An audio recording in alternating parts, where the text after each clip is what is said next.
So let's talk about it. What am I talking about exactly? What is the deal?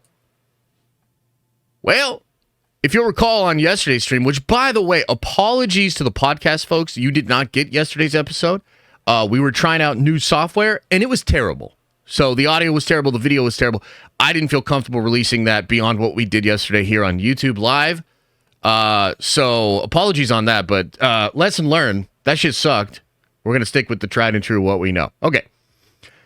You'll recall, unless you were a podcast listener, you'll recall that yesterday we discussed the fact that thus far, Disney had not released the official numbers for Daredevil Born Again. Kind of a worrying scenario because every single time they do these shows, they'll come out and give us a public number based on private information.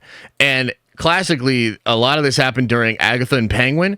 You know, Warner Brothers would keep putting out numbers, and then Agatha would keep putting out numbers. And it was really funny because basically both studios are looking internally at numbers and sort of cherry picking the best way to express the best numbers that they have. So that's what happens behind the scenes. And I want to make sure that that's clear. Because yesterday when we talked about this, I was like, you know, it's a little worrying that we haven't had official numbers. I expected them to come out eventually, and I expected them to be pretty good. I did not expect this. So this is Luis Fernando. He is a trade reporter, does a lot of box office stuff. He's good. I think he has a little bit of a more positive slant here on this than I'm about to have, but he's good. So here's the numbers. Luis says, it's very unlikely the MCU's new show, Daredevil Born Again, had the performance Disney would expect, with just 7.5 million views globally of its debut after 5 days on Disney+. For perspective, that's not much different than Agatha's All Along, 9.3 million in 7 days, and lower than the Acolyte's 11.1 million in 6 days. That means its first episode won't debut in the Nielsen's overall list, and with luck, will be at the bottom of the originals list like Agatha. Agatha actually did drop out of originals list too and get back in. Nielsen only measures U.S. viewers, and only a fraction of those 7.5 come from the U.S. Back in the day, and I think this is a really important point here, back in the day, Daredevil used to be one of the most popular series on Netflix. And that's the whole reason why Disney was so bullish on its revival. Very unlikely that performing like Agatha was even considered as the end result in anyone's most pessimistic thoughts. The question is, will the new Daredevil at least grow over time like Agatha did, or will it bleed viewership as it runs like Acolyte? Okay. So, those are the numbers, which, again, we spoke to happening eventually yesterday. So they were out here, and they are bad.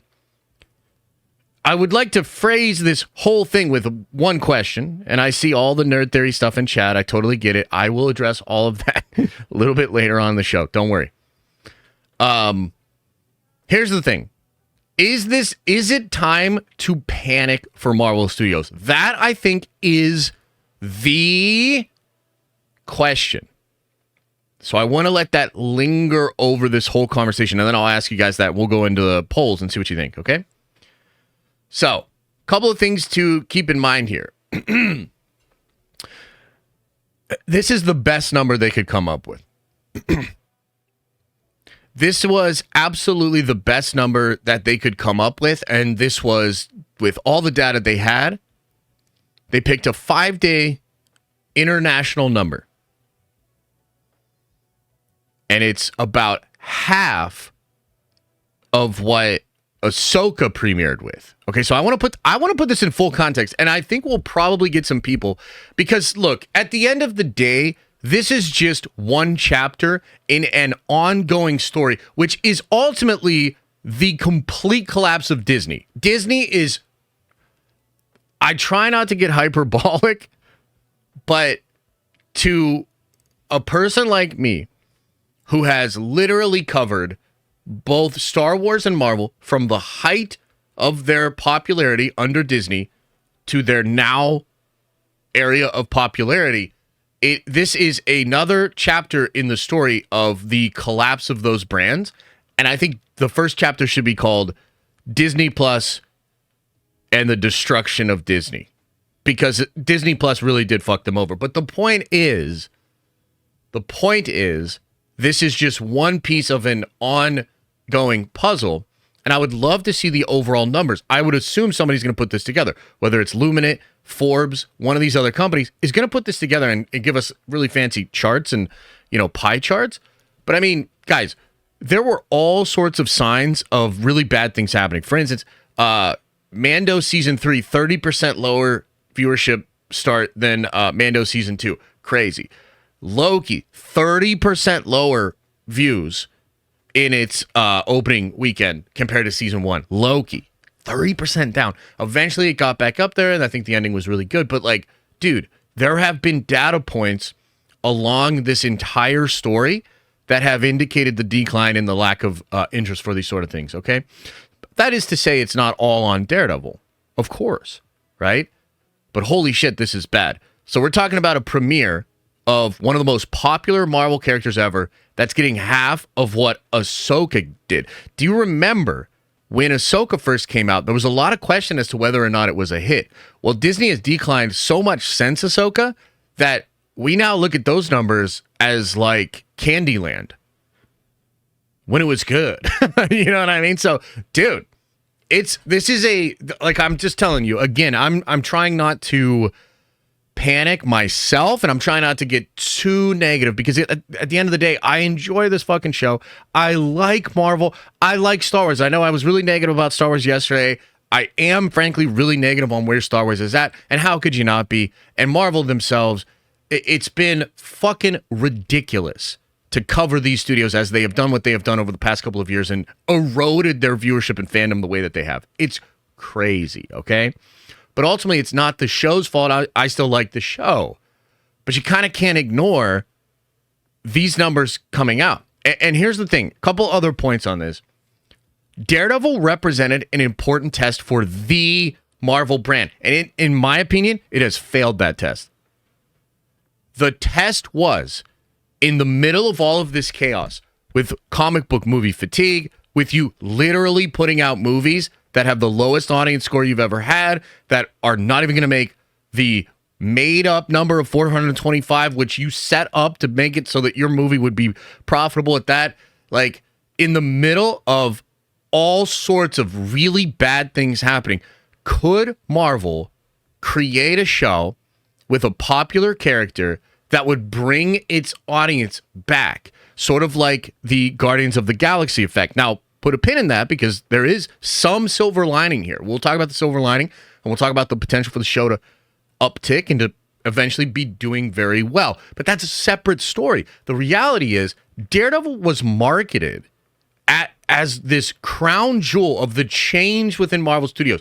The creative overhaul was used as a marketing tactic. Now, of course, I think it's significant, and it's very, I think it's good and impressive, and it's good that they did it, but it was used as a marketing tactic ultimately. The whole idea here was, we are going to do the show you liked before.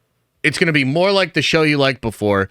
We're not going to hold this MCU thing up where we want to be totally different and carve our own path. We are going to give you what you wanted, and what you wanted was the old Netflix show. And it didn't work. Like, that promise, that marketing, that premise, that angle, that hook didn't work. Flatly, plainly, they failed. And this viewership out the gate shows that the Marvel brand itself has a massive problem. And again, I'm trying not to get too panicky here. But guys, I think everybody's being way too nice about this. And I think this is a fucking wake-up call. This should be a wake-up call. I think some people should be fired. I'm going to be honest. I think this is so bad that people should be fired. My opinion. You don't have to agree. And maybe I'm being hyperbolic. Maybe I'm overreacting. But that's like the level of shock that hit me when I saw these numbers. This is fucking crazy. In my opinion, they made a direct sequel to one of the most popular comic book shows ever created, and it performed half of what Ahsoka did. We're talking about that show performing at the level of a Star Wars show that got canceled and a Marvel show that we all kind of ragged on for being good but not getting viewership. Does anybody, is that sinking in? Does that make sense to you? Do you get how bad that is? It's pretty bad. So, now that we have officially and thoroughly analyzed just how bad these numbers are, let me give you the silver lining. Okay. So, of course, this is just out the gate. And even though it's bad in all the ways I just described, I think the show is good. I think the show is getting strong word of mouth and pretty decent reviews as well. So I do think the show has a chance to uptick a lot. And I do think it could get up into the place of maybe where we were at the end of Loki season 2. The finale could be very popular. Things could be good here.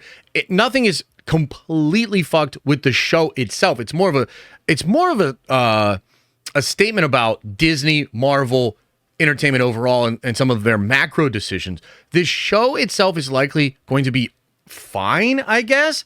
Because again, I think it's strong. They're doing season 2 right now. So at the very least, we'll get 2 seasons of this. If you're a big Daredevil fan, that's awesome. And you will get some entertaining Marvel content with Daredevil in these next couple of years. So that's of course a silver lining. I also think I just wonder if there's the ability for Marvel to turn this thing around. And I have all sorts of thoughts. I'm sure you guys have all sorts of thoughts on what it's going to take, this, that, second, and the third. But ultimately, the story we talked about a couple of weeks ago, where they paused the Nova show, they paused Strange Academy, and then they paused whatever that zombie horror one was, Terror Incorporated. That's those. Please fucking pause that. And by the way, cancel Ironheart and cancel Wonder Man. We don't need to see that shit. It's literally going to do nothing but hurt the brand, I promise you. So the hope is, and the silver lining is, we've heard some noise that, they're canceling certain shows. They want to do an X-Men show.